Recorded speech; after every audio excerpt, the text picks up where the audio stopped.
Xabik ez zuen inoiz pentsatuko bere okindegian soberan zegoen ogia artisau garagardoa egiteko baliagarri izango zenik.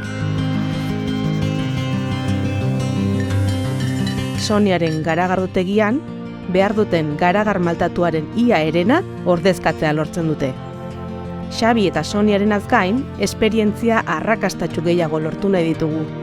Birziklapenetik haratago joan, gure baliabideen erabilerari buelta bat eman, lehiakorragoak izan, trantsizio ekologikoan urrats sendo bat eman, eta ekonomia zirkularreko sare bat sortu nahi dugu.